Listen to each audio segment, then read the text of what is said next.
नमस्कार दोस्तों, उद्देश्य एकेडमी के अगले वीडियो में आप लोगों का स्वागत है। हम लोग जो आधुनिक भारत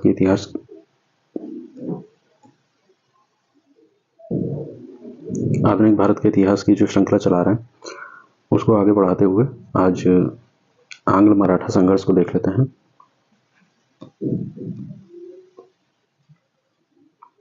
तो इसमें पहला स्टेटमेंट है कि 1680 में शिवाजी के पुत्र अपने भाई राजा राम के विरुद्ध उत्तराधिकार के युद्ध में विजय प्राप्त करने के बाद सिंहासन पर बैठे। तो संभाजी थे। 1880 में होलकर राजवंश ने किसके साथ मंदसौर की संधि पर हस्ताक्षर की? तो ब्रिटिश साम्राज्य के साथ। शिवाजी के छोटे बेटे का नाम जो तीसरे छत्रपति थे, शाहू जी नाम था। शिवाजी ने 1660 के दशक में हमलों की श्रृंखला का नेतृत्व करने के लिए किस तकनीकी का प्रयोग किया था? ठीक है, सैन्य तकनीक कौन सी थी उनकी? तो गुरिल्ला सैन्य तकनीकी का प्रयोग किया था। पानीपत की तीसरी लड़ाई लड़ी गई थी 1761 में। पानीपत के तीसरे युद्ध में अहमद शाह अब्दाली ने से युद्ध किया मराठों ने। सालबाई की संधि पर हस्ताक्षर किए गए थे जिसने पहले एंग्लो मराठा युद्ध को समाप्त किया। ठीक है, तो 1782 में मराठों ने अहमद शाह अब्दाली से पराजित होकर सत्ता खो दी थी 1761 में। बसीन की संधि पर हस्ताक्षर किए गए 1802 में। ठीक है, बसीन की संधि पर। महाराणा प्रताप के घोड़े का नाम चेतक। बाजीराव द्वितीय को दी जाने वाली पेंशन नाना साहब को दिए जाने हेतु पैरवी के लिए कोर्ट ऑफ डायरेक्टर के समक्ष लंदन गया था। तो अजीमुल्ला खान थे। ठीक है, तो ये नाना साहब के सलाहकार हुआ करते थे, अजीमुल्ला खान। तो ये जो है पैरवी के लिए लंदन गए थे। द्वितीय आंग्ल मैसूर युद्ध 1780 से 84, जो पहला था वो 1767 से 69 हुआ था। ठीक है। द्वितीय आंग्ल फ्रांसीसी युद्ध 1750 से 54, द्वितीय आंग्ल मराठा युद्ध 1803 से 5 और द्वितीय आंग्ल अफगान युद्ध 1878 से 80। ठीक है, तो ये याद कर लीजिएगा, मिलाने के लिए आया था, आरओ के एग्जाम में पूछा गया था। बाजीराव पेशवा के दत्तक पुत्र का नाम नाना साहेब था। सिराजुद्दौला लॉर्ड क्लाइव द्वारा परास्त हुआ प्लासी के युद्ध में। ठीक है, तो प्लासी के युद्ध कब लड़ा गया था? 1757 को। 19वीं शताब्दी में भारत की ओर से विस्तार का डर एंग्लो अफगान संबंधों का आधार था रूस। ठीक है, ये डर था कि रूस कहीं हमला न कर दे, तो इस वजह से भारत की ओर अंग्रेजों ने अफगानिस्तान की तरफ प्रयास किया था विस्तार का।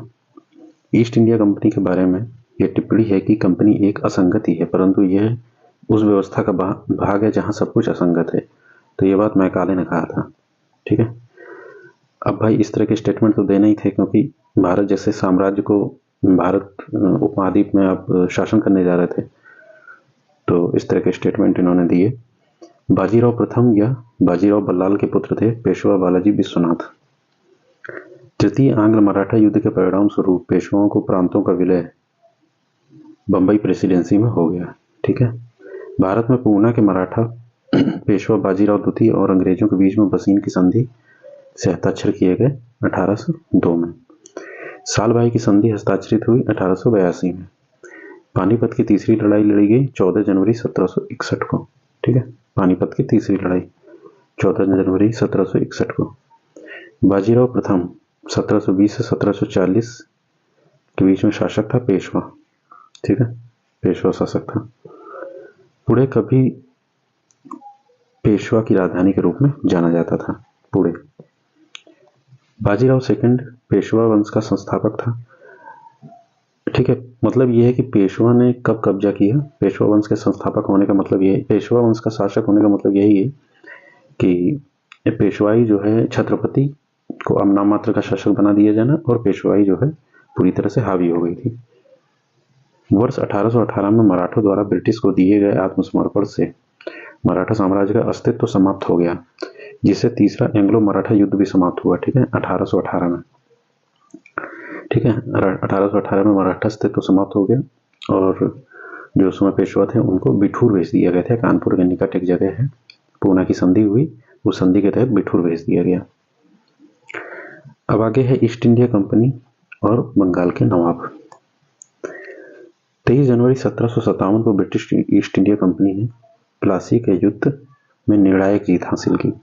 ठीक है, निर्णायक इसलिए कहेंगे क्योंकि यहाँ से बहुत कुछ चेंज हो गया। अंग्रेजों ने बंगाल पे कब्जा कर लिया और भारत में वो स्थापित होने के लिए वो वैध हो गए। मतलब अब वो जो है स्थापना की तरफ की पूरे भारत पर हम कब्जा कर लेंगे, यहाँ के वाणिज्य पर कब्जा कर लेंगे, पूरी तरह से इस स्थिति में आ गए थे कि हम कर लेंगे। बहुत ही सकारात्मक स्थिति उत्पन्न की थी प्लासी के युद्ध ने। 1662 में पुर्तगाल के राजा ने इंग्लैंड के चार्ल्स द्वितीय को इस भारतीय तटीय शहर को दहेज के तौर पर उपहार में दिया था।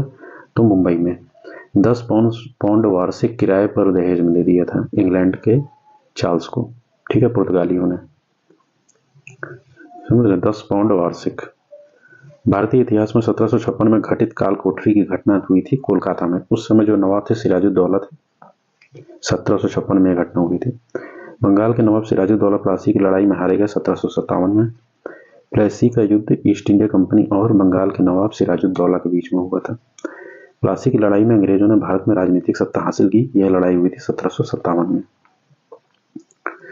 ईस्ट इंडिया कंपनी ने बंगाल और बिहार पर दीवानी अधिकार प्राप्त हुए 1765 में। मुगलों ने ईस्ट इंडिया कंपनी को दीवानी अधिकार बंगाल, बिहार, उड़ीसा में राजस्व संग्रहण करने और दीवानी मामलों का निस्तारण करने का अधिकार दिया 1765 में। बक्सर का युद्ध लड़ा गया 1764 में। ठीक है, तो बक्सर का युद्ध ने तो स्थिति और ही ज्यादा अंग्रेजों के पक्ष में कर दी थी। ठीक है,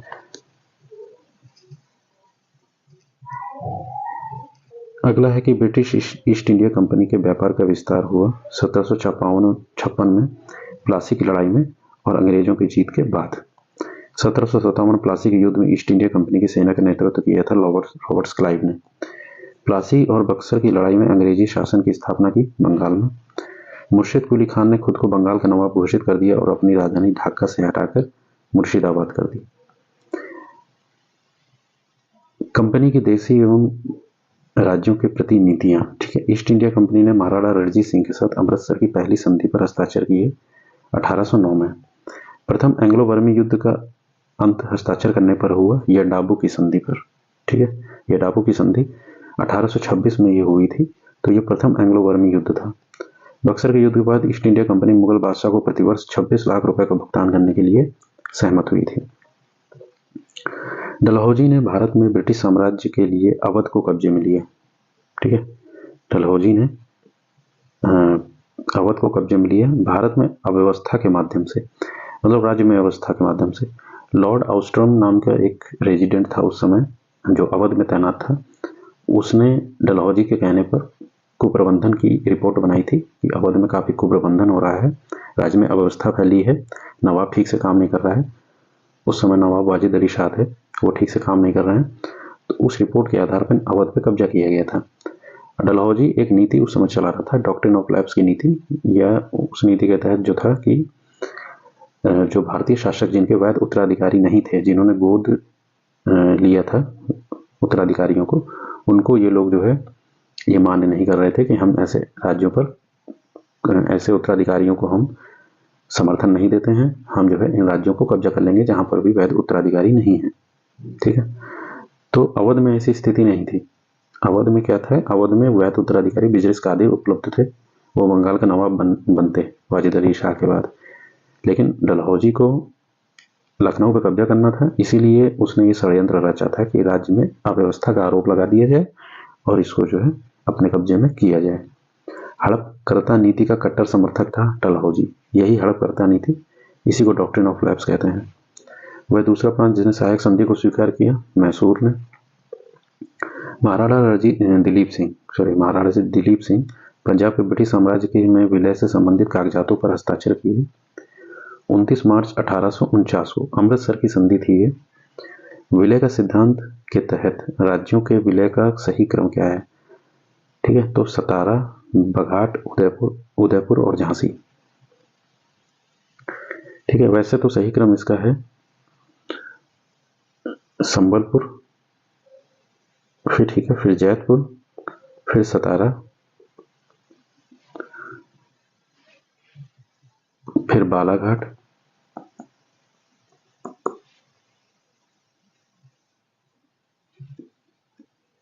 उदयपुर, फिर झांसी और फिर नागपुर। कुप्रबंधन का आरोप लगा के इसके बाद जो है लखनऊ को, ठीक है, इन लोगों ने अपने कब्जे में कर लिया था।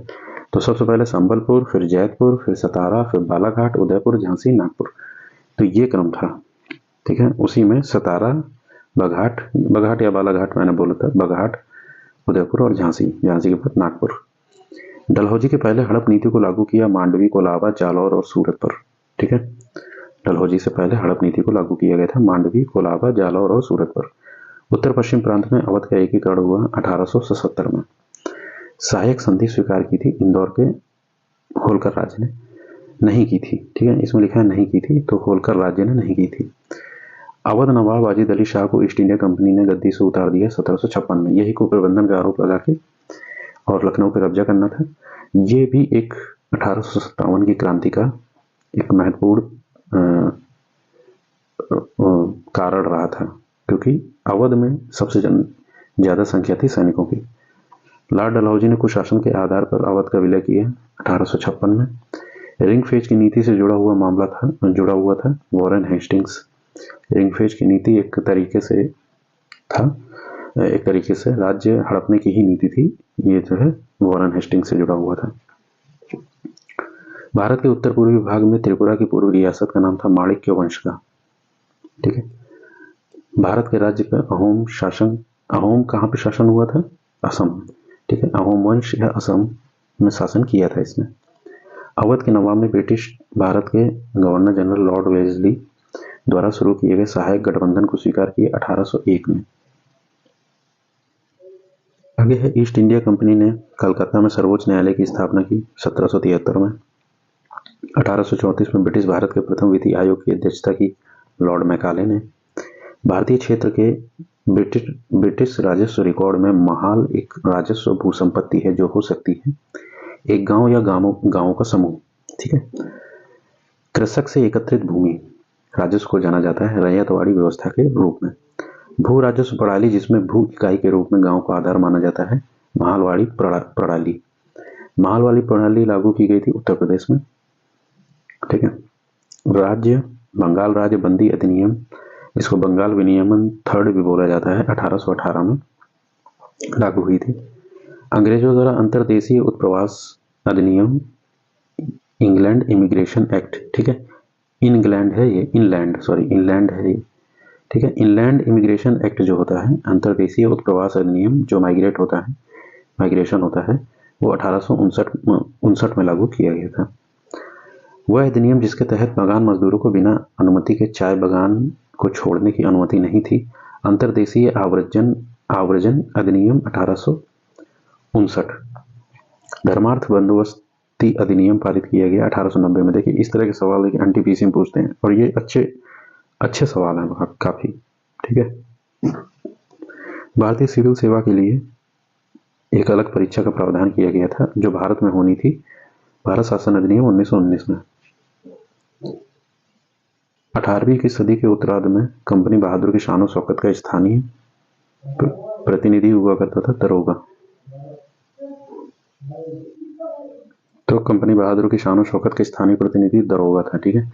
दरोगा एकदम ब्रिटिश साम्राज्य का ताज बोला जाता था इसको, ब्रिटिश साम्राज्य का ताज, क्योंकि स्थानीय तौर पर यही डंडा लेकर खड़ा रहता था, लोगों को डराता धमकाता था।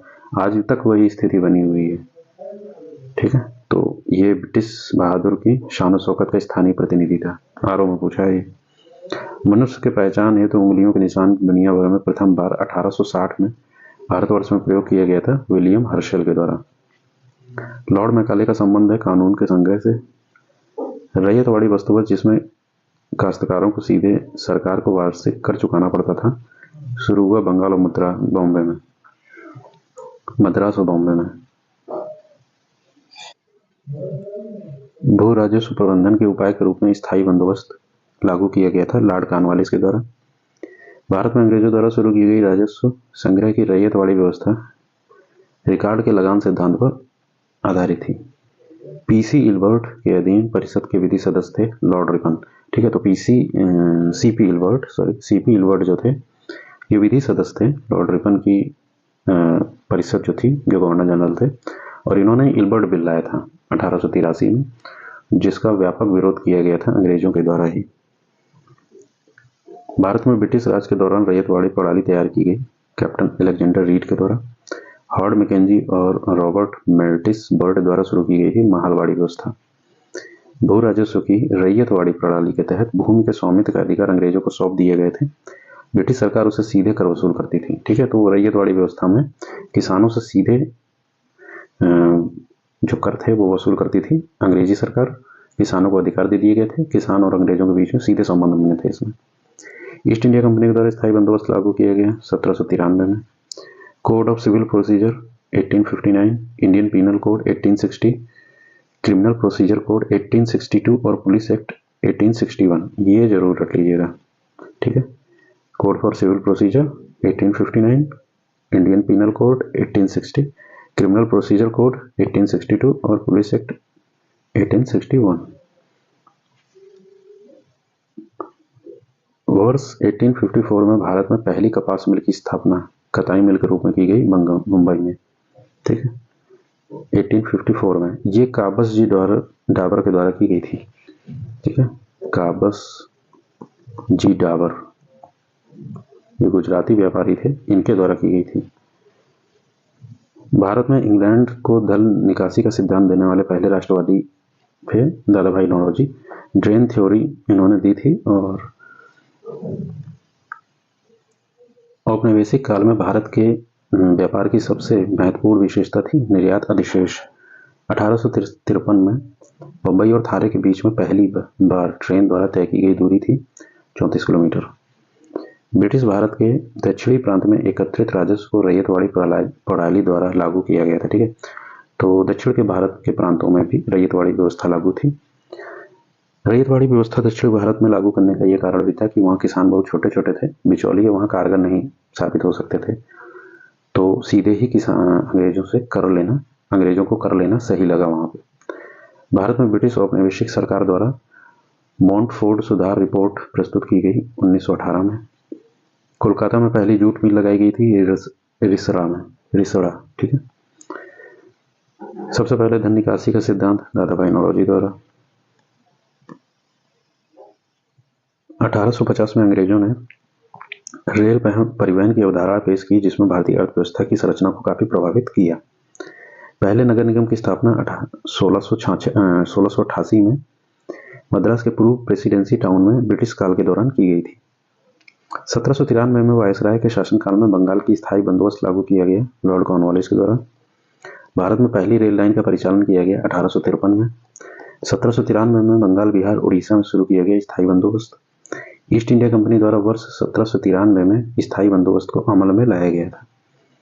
हॉर्ड मैकेंजी ने भारत में राजस्व संग्रहण की माहलवाड़ी प्रणाली लागू की। 1853 में अंग्रेजों द्वारा भारत के लिए किए गए सबसे महत्वपूर्ण योगदानों में से एक है जो रेल मार्ग बनाया इन लोगों ने और लोगों को लंबी दूरी की यात्रा करने में सक्षम बनाया।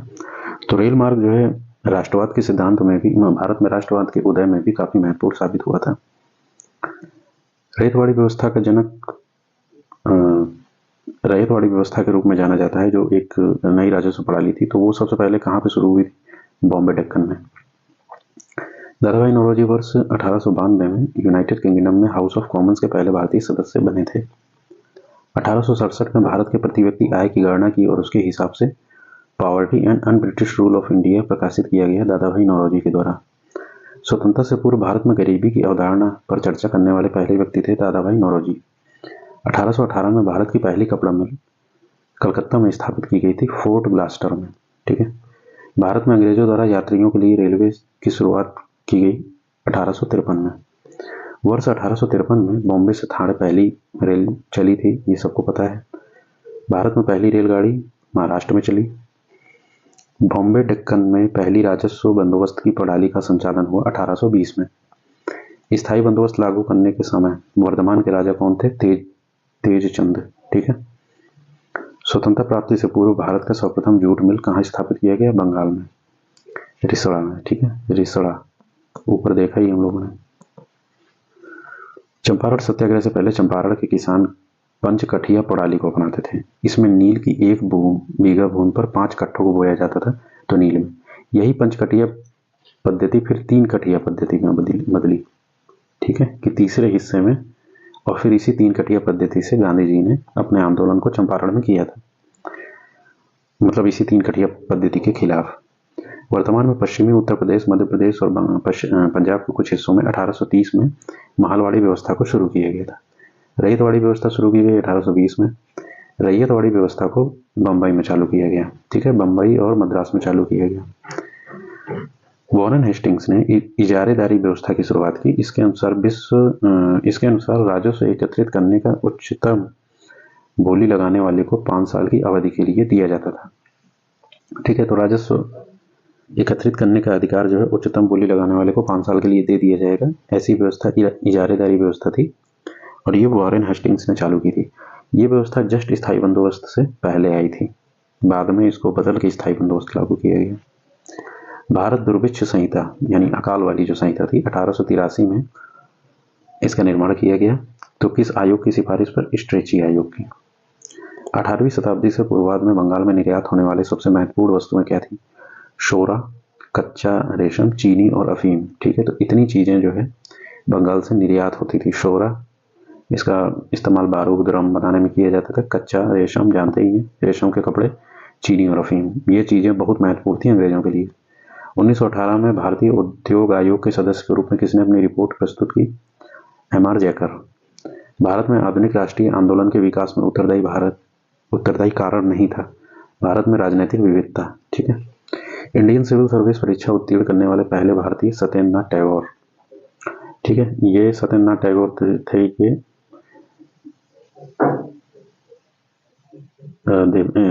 उस समय रविन्द्रनाथ टैगोर के चाचा थे ये सत्येंद्रनाथ टैगोर। ठीक है, स्वतंत्रता पूर्व भारत में गरीबी रेखा से पर चर्चा करने वाले पहले व्यक्ति कौन थे? दादाभाई नौरोजी। ये सत्येंद्रनाथ टैगोर के बारे में बता देता हूँ। ये सत्येंद्रनाथ टैगोर जो थे ये देवेंद्रनाथ टैगोर से के भाई थे। ठीक है, और टैगोर के ये पुत्र थे सत्येंद्रनाथ टैगोर जो थे। ठीक है, और जो रविंद्रनाथ टैगोर थे उनके ये चाचा थे। ठीक है, तो ऐसा था। इसके बाद स्वतंत्रता पूर्व भारत में पर गरीबी रेखा से चर्चा करने वाला पहला व्यक्ति ये दादाभाई नौरोजी थे। भारत में औपनिवेशिक शासन के दौरान पहली बार कारखाना अधिनियम आया 1881 में। लॉर्ड रिपन जो है इस काल में ब्रिटिश साम्राज्य मतलब भारत में वायसराय थे। उनके प्रयासों से ये कारखाना अधिनियम आया था। 1857 की क्रांति के बारे में अब देख लेते हैं, ये इंपॉर्टेंट है। 1857 की क्रांति, तो क्रांति की शुरुआत की गई सिपाहियों के द्वारा। वर्ष 1 नवंबर 1858 को रानी विक्टोरिया की उद्घोषणा के बाद यह घोषणा की गई कि अब से भारत में एक राज्य सचिव के माध्यम से और ब्रिटिश सम्राट के नाम से शासन होगा। तो रानी विक्टोरिया ने ऐसी घोषणा की थी। ये कैनिंग ने ये घोषणा पड़ी थी। और 1857 की क्रांति के बाद जब उत्तर भारत में बहुत बड़ी मात्रा में उथल पुथल हो गया और ऐसा समझा जाने लगा था कि अगर बहुत ज़्यादा सभी लोगों ने प्रयास कर दिया होता या प्रयास के तरीके बहुत ही ज़्यादा शानदार हुए होते तो ब्रिटिश साम्राज्य उसी समय उखड़ गया होता। तो ब्रिटिश साम्राज्य हिल गया था इस मामले से और उसने board of control, board of directors को समाप्त करते हुए शासन जो है ब्रिटिश सम्राट ने अपने हाथ में लिया। एक उप वायसराय मतलब उप राजा या वायसराय जिसको बोलते हैं उसकी नियुक्ति की और संसद का ही एक सदस्य होता था भारत राज्य सचिव, ये संसद सदस्य होता था। उसके माध्यम से एक समिति स्थापित की गई, एक परिषद स्थापित की गई और वो जो है वहाँ से शासन चलाते थे। ठीक है, यहाँ पे वायसराय था और उसकी परिषद थी और इंग्लैंड में एक राज्य सचिव था और उसकी परिषद थी। अवध का अंतिम नवाब वाजिद अली शाह था। ठीक है, अंतिम नवाब वाजिद अली शाह। बेगम हजरत महल इन्हीं की वाइफ थी जो 1857 में लखनऊ में विद्रोह का नेतृत्व किया और इनके पुत्र थे, इन दोनों के पुत्र थे वाजिद अली शाह के और बेगम हजरत महल के बिजरिस कादिर, जिन्होंने 1857 की लड़ाई में उन्होंने भी भाग लिया था।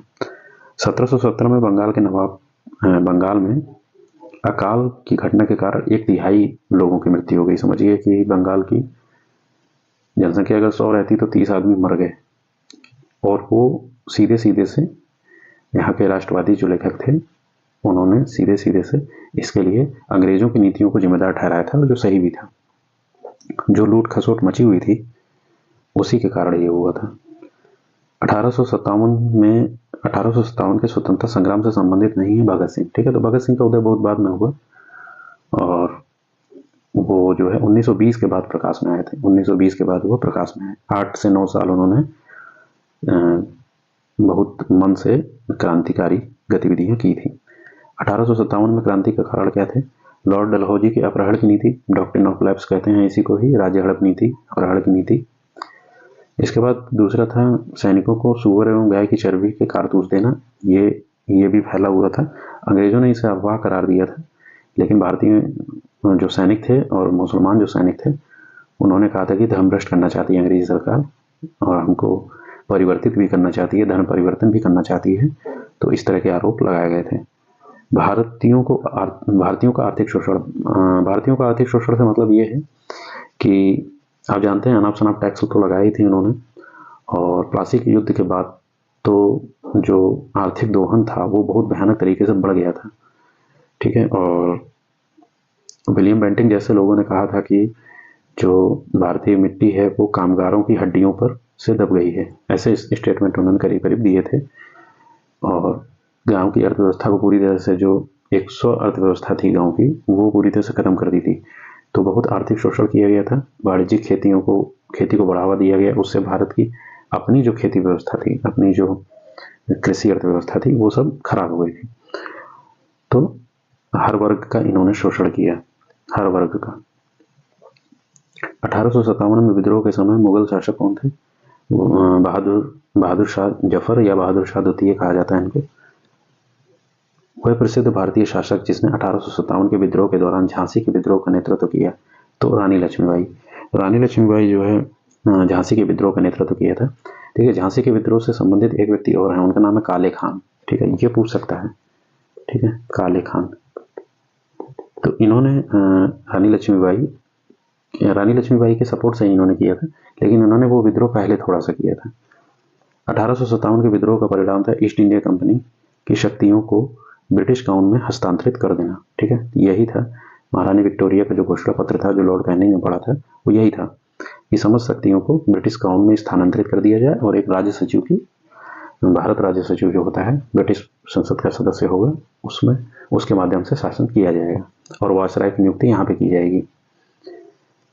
कानपुर में 1857 के विद्रोह का नेतृत्व किया था नाना साहेब ने। जो अजीमुल्ला, एक सवाल हम लोगों ने पहले देखा था, वो इन्हीं के सलाहकार थे, नाना साहेब के। और अजीमुल्ला जो थे वो फतेहपुर के एसडीएम हुआ करते थे, ठीक है, फतेहपुर के एसडीएम हुआ करते थे। यहाँ पार्क भी बना है।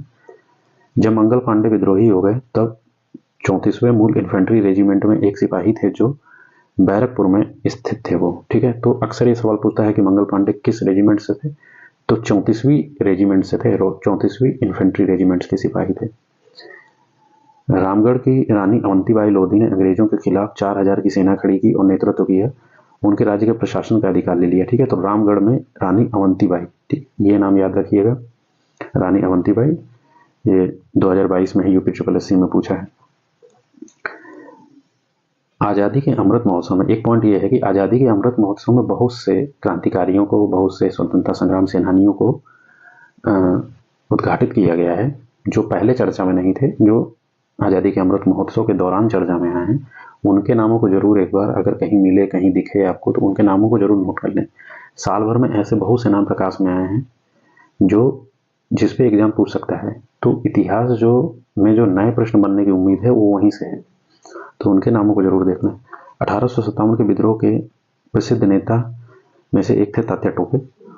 तो उनको अंग्रेजों ने कहाँ फांसी दे दी? शिवपुरी में, ठीक है। तो तात्या टोपे थे, ये 1857 की क्रांति के बाद ये भूमिगत हो गए थे। पर फिर इनके एक मित्र थे, मान सिंह नाम था उनका, और वो आगरा, इटावा, ग्वालियर के पास जंगलों में अपना डेरा डाले हुए थे ये तात्या टोपे। तो मान सिंह की ही गद्दारी की वजह से इनको पकड़ लिया गया था, तो फिर इन्हें फांसी दे दी गई थी 1859 में।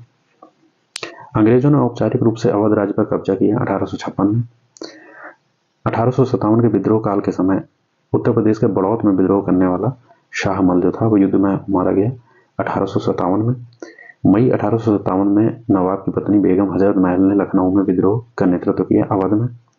1857 के दौरान कहां पर जाट सेना ने अंग्रेजों के खिलाफ विद्रोह करने के लिए उत्तर प्रदेश में परगना, बड़ौत और उसके आसपास के मुखियाओं और किसानों को लामबंद किया था। तो सॉरी, कहां पर नहीं, किसने?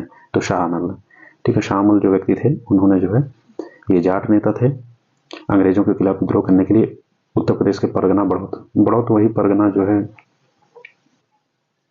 तो ये जो बड़ौत परगना है, ये बड़ौत परगना बागपत में पड़ता है। ठीक है, बागपत डिस्ट्रिक्ट में, बागपत। ठीक है, तो बागपत के आसपास के मुखियाओं को, किसानों को लामबंद किया था इन्होंने। तो जो है वो शाहमल थे। बंगाल की सेना के सैनिकों ने 10 मई 1857 को मेरठ में विद्रोह किया। तो उस समय मुगल सम्राट कौन थे? बहादुर शाह जफर थे। और मेरठ में ये जो 1857 का ये जो विद्रोह हुआ था, ये इसके अगले दिन ये लोग 11 मई को दिल्ली पहुंच गए थे। इन्होंने घोषणा की कि हम बहादुर शाह जफर को ही अपना राजा मानेंगे, और ये सब जो है पहुंच गए दिल्ली। और दिल्ली में बख्त खान जो थे वो दिल्ली में बहादुर शाह जफर को मिले और फिर इन्होंने विद्रोह किया। बहादुर शाह जफर को राजा भी घोषित किया कि हम केवल इन्हीं को राजा मानते हैं। 1857 के विद्रोह में, भारतीय विद्रोह 1857 में मेरठ के सैनिकों के साथ शुरू हुआ। जल्द ही ये व्यापक हुआ और ब्रिटिश शासन की एक गंभीर चुनौती बन गया। तो ये 1857 का विद्रोह था, मेरठ के सैनिकों के द्वारा चालू हुआ, बहुत छोटे क्षेत्र में था, लेकिन दिल्ली पहुंच गए वो लोग। और भी अन्य जगहों पर एक धीरे धीरे फिर ये लखनऊ, झांसी, फतेहपुर और कानपुर में व्यापक रूप से हुआ। और भी उधर कुंवर सिंह बिहार से पूरा चले आ रहे हैं अपना झोला झंडी लिए। तो इन सब लोगों ने मिल करके उधर बिहार से घेरते हुए लखनऊ और ये सब फैजाबाद, झांसी, ये सब एरिया को मिला करके इतने क्षेत्र में बहुत ही प्रबल तरीके से विरोध हुआ। और भी छुटपुट की घटनाएं काफ़ी देखी गई, लेकिन व्यापक रूप से उतना फैल नहीं पाया। लेकिन इतने क्षेत्र में बहुत ही गंभीरता से फैला था ये, और एक गंभीर चुनौती बन गया था। अगर अंग्रेजों ने थोड़ी सी भी ढील दी होती तो वो सदा के लिए हार गए होते। 1857 में प्रथम स्वतंत्रता संग्राम के दौरान कानपुर क्षेत्र में अंग्रेजी शासन का विरोध करना शुरू हुआ। नाना साहब के बिठूर स्थित महल में इनका मुख्यालय के रूप में प्रयोग किया गया। तो बिठूर का जो महल था वो प्रयोग किया गया नाना साहब का। मैंने बोला था 1818 में तृतीय जो आंग्ल मराठा युद्ध के बाद जो संधि हुई थी, पूना की संधि, उसके तहत पेशवा को पूना से बिठूर में स्थानांतरित कर दिया गया था। उसकी समस्त शक्तियां जो है खत्म कर दी गई थी, उसको जो है एक प्रतीकात्मक पेशवा के रूप में यहाँ पे स्थानांतरित कर दिया गया था। तब से पेशवा लगातार अंग्रेजों से अपने अधिकारियों के लिए लड़ रहे थे। वो ब्रिटिश साम्राज्य में अपने प्रतिनिधि भेजते थे, लेकिन बात नहीं बन रही थी। अजीमुल्ला जो नाना साहब के प्रतिनिधि के रूप में लंदन गए थे, वो इसी एक उनके संघर्ष का भाग था कि पहले हम बात करके देख लेते हैं, नहीं मानते हैं तो फिर हम हिंसा का भी प्रयोग करेंगे। तो मतलब हम लड़ाई का प्रयोग करेंगे, सशस्त्र लड़ाई बोला जाएगा इसे, उसका प्रयोग करेंगे। स्वतंत्रता की पहली चिंगारी मंगल पांडे ने प्रज्वलित की। इसके कारण 1857 में के विद्रोह की शुरुआत हुई। ब्रिटिश सेना और मंगल पांडे भारतीय सिपाही थे जो 1857 में भारतीय विद्रोह को फैलाने के तुरंत पहले ही घटनाओं में महत्वपूर्ण भूमिका निभाई। तो ब्रिटिश सेना के मंगल पांडे ये भारतीय सिपाही थे। 1857 में भारतीय विद्रोह को फैलाने के तुरंत पहले की घटनाओं में ये महत्वपूर्ण सिद्ध थे। ठीक है, मंगल पांडे 34वीं इन्फेंट्री बैरकपुर में निवास के सिपाही थे। बैरकपुर बंगाल में पड़ता है, तो वहां पर इन्होंने पहले किया था 1857 में पहले। इसको प्रारंभ माना जाता है। तो फिर इसके बाद 1857 के विद्रोह में विद्रोहियों के नेतृत्व करने के आरोप में मुकदमा चलाया गया। किस पर? तो बहादुर शाह जफर पर। और फिर इन्हें रंगून निर्वासित किया गया और 1862 में वहीं इनका निधन हो गया। 1857 में मुगल वंश के अंतिम शासक बहादुर शाह जफर थे, सत्ता से बर्खास्त किया गया इनको। तात्या टोपे उन सैनिक नायकों में थे जो 1857 के विद्रोह में भाग लिया। ठीक है, तात्या टोपे थे। भारतीय स्वतंत्रता के पहले युद्ध के तौर पर जाना जाता है 1857 का। 1857 के विद्रोह में अंग्रेजों ने आखिरकार कब दबा दिया? 1859। 1857 के विद्रोह का तत्कालीन कारण चर्बी वाले कारतूस। लखनऊ में 1857 के विद्रोह का नेतृत्व बेगम हजरत महल ने किया। भारत का पहला स्वतंत्रता संग्राम 10 मई 1857 को शुरू हुआ मेरठ में, ठीक है, बख्त खान के नेतृत्व में। 1857 के विद्रोह में अपने सभी श्वेत अधिकारियों की हत्या में पैदल सेना शामिल थी। कौन सी? 41वीं नेटिव इन्फेंट्री थी, जिसने अपनी सभी श्वेत अधिकारियों की यानी कि अंग्रेजों की हत्या कर दी। एनफील्ड राइफल लाने के लिए हेनरी हार्डिंग उत्तरदायी थे। इसमें चर्बी वाले कारतूस का उपयोग किया गया था 1857 में। ये सवाल एनटीपीसी में पूछा है, समझिए। हेनरी हार्डिंग जो थे वो एनफील्ड राइफल लाने के लिए उत्तरदायी थे, जिसमें चर्बी वाले कारतूस का प्रयोग किया गया था। 1857 में शाह मल ने बड़ौत बागपत में विद्रोह का नेतृत्व किया था। राजा मेहताब चंद ने, ठीक है, राजा मेहताब चंद ने संथाल विद्रोह 1857 के विद्रोह में अंग्रेजों की सहायता की थी। तो इसी तरह के कुछ गद्दारों के द्वारा सहायता की गई थी अंग्रेजों की, तो इस तरह के विद्रोह नहीं सफल हो पाते। सिपाही विद्रोह के दौरान भारत का गवर्नर जनरल कौन था? Lord Canning. 1857 में एक बड़ी हलचल हुई जिसने अंग्रेजी शासन की नींव को हिलाकर रख दिया और इसको स्वतंत्रता का पहला युद्ध, ये देखिए स्वतंत्रता का जो पहला युद्ध बार बार नाम आ रहा है, ये सावरकर ने बोला था, बीटी सावरकर ने, ठीक है। बीटी सावरकर ने एक किताब भी लिखी थी इसका, ठीक है। तो वीर सावरकर या बीटी सावरकर ने ये पहली बार बोला था कि ये स्वतंत्रता का पहला युद्ध था। उन्होंने पहली बार इस चीज को रिकॉग्नाइज किया था और उन्होंने इस बात पे 1806 या 7 में एक किताब भी लिखी थी, फर्स्ट वॉर ऑफ इंडिपेंडेंस के नाम से। सिपाही बगावत शुरू हुई मेरठ में। 1857 में प्रमुख काया पलट हुई जिसमें ब्रिटिश शासन की नींव को हिलाकर रख दिया गया और इसे अक्सर स्वतंत्रता के युद्ध में रूप में देखा जाता है। 1857 में 1857 के विद्रोह का पहले भारतीय आज़ादी के रूप में वर्णन किया जाता है, सावरकर ने किया था। अंग्रेजों से लड़ते हुए रानी लक्ष्मीबाई सन 1858 में शहीद हो गई थी, ठीक है। तो झांसी का विद्रोह हीरोज ने दबाया था, ठीक है। झांसी का विद्रोह जो हीरोज ने दबाया था और वो एक अंग्रेज अधिकारी था। ब्रिटिश से लड़ते हुए रानी लक्ष्मीबाई का देहांत कहाँ हुआ था? ग्वालियर। तो ये जो है झांसी में लड़ रही थी और ग्वालियर वहां से पास में था, तो ग्वालियर चली गई थी इस उम्मीद में कि ग्वालियर के जो सिंधिया राजवंश है वो उनकी मदद करेगा, लेकिन वो जो है मदद करने से इनकार कर दिया। तो ये भी एक पक्ष था कि ऐसे लोगों ने मदद नहीं की थी। किस स्वतंत्रता सेनानी का मूल नाम मणिकर्णिका था? तो रानी लक्ष्मीबाई का था। भारत 1858 में ब्रिटिश साम्राज्य के प्रत्यक्ष शासन के अधीन आ गया। बिहार में 1857 के विद्रोह के प्रमुख संगठनकर्ता थे कुंवर सिंह, ठीक है। 1857 के विद्रोह के बारे में सर्वप्रथम भारत की स्वतंत्रता की लड़ाई माना बीटी सावरकर। तो यही मैंने कहा था कि 1857 के विद्रोह को बीटी सावरकर ने पहली बार भारत की स्वतंत्रता की लड़ाई कहा था, कि पहली लड़ाई है वो, इन्होंने पहली बार इस बात को कहा था। 1 नवंबर 1858 को महारानी विक्टोरिया का घोषणा पत्र इलाहाबाद में पढ़कर सुनाया लॉर्ड कैनिंग ने। 1857 में किसने इलाहाबाद को आपातकालीन मुख्यालय बनाया? लॉर्ड कैनिंग ने। समझिए कि स्थिति कितनी गंभीर हो गई थी कि इलाहाबाद को जो है आपातकालीन मुख्यालय बनाना पड़ा था, क्योंकि उसकी स्थिति के अनुरूप। मंगल पांडे विप्लव किससे जुड़े थे? बैरकपुर से। तो ये बैरकपुर जो है पश्चिम बंगाल में पड़ता है। 34वीं नेटिव इन्फेंट्री यहाँ पर थी, जहाँ पर मंगल पांडे ने विद्रोह किया था। नाना साहब का कमांडर इन चीफ कौन था?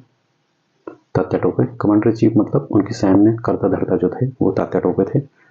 इलाहाबाद में 1857 के संग्राम के नेता मौलवी लियाकत अली थे, ठीक है, मौलवी लियाकत अली।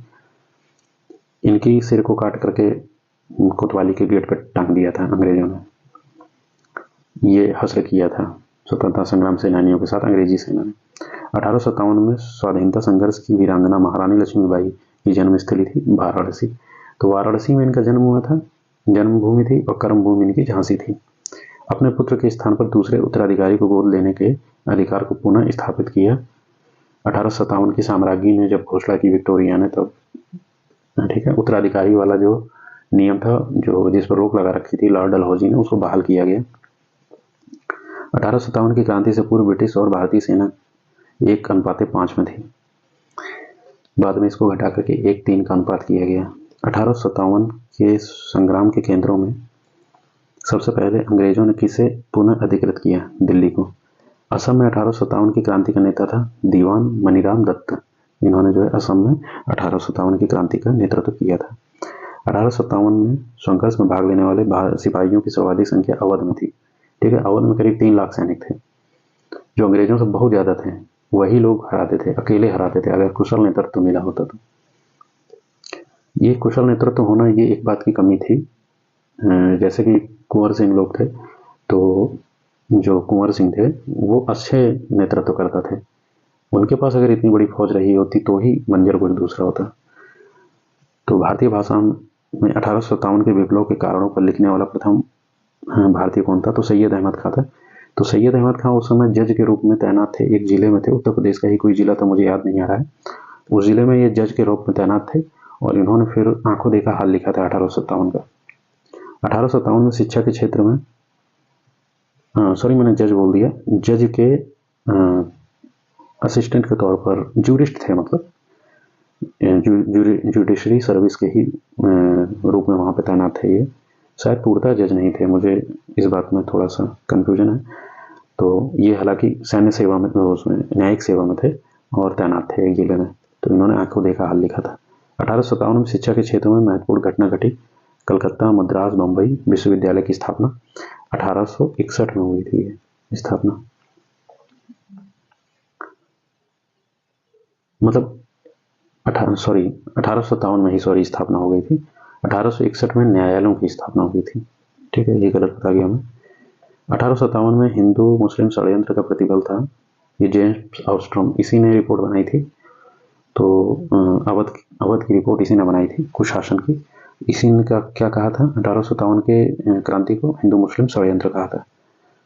यह सैनिक विद्रोह से बहुत बड़ा था, किंतु प्रथम स्वतंत्रता संग्राम से बहुत कम था, ये एस एन सेन ने कहा था 1857 के। 1857 के विद्रोह में बहादुर शाह सेकंड मुगल शासक थे, उनका योगदान था। बिहार में 1857 के नेतृत्व किया वीर कुंवर सिंह ने। ठीक है, भारतीय विद्रोह की शुरुआत 10 मई 1857 को मेरठ से हुई और ये खत्म हुआ 20 जून 1858 को ग्वालियर में। 1857 तक भारत में मुगल सम्राट का लगभग 200 वर्षों का निवास स्थान रहा था लाल किला। ठीक है, 1857। बेगम हजरत महल सिपाही विद्रोह या उत्परिवर्तन 1857 के विद्रोह से संबंधित थी। इन्होंने लखनऊ में नेतृत्व किया था। वीर कुंवर सिंह की जयंती 1857 के भारतीय विद्रोह के दौरान कुंवर सिंह की उपलब्धियों को पहचानने के लिए मनाया जाता है बिहार में। ग्वालियर नामक शहर में रानी लक्ष्मीबाई का समाधि स्थल है, तो ग्वालियर में इनकी मृत्यु हुई थी, तो वहीं पे है। 1857 में अंग्रेजों के खिलाफ विद्रोह में इलाहाबाद या प्रयागराज बोलते हैं के नेता थे मौलवी लियाकत अली। ठीक है, तो आज इतना ही करते हैं, फिर इसके बाद नेक्स्ट वीडियो में हम लोग जनजातीय वाला विद्रोह देखेंगे। वीडियो को आप लोग शेयर जरूर करिएगा और देखिएगा पूरा, लाइक सब्सक्राइब जरूर करिए चैनल को। इसी तरह की वीडियो एनटीपीसी से संबंधित पाने के लिए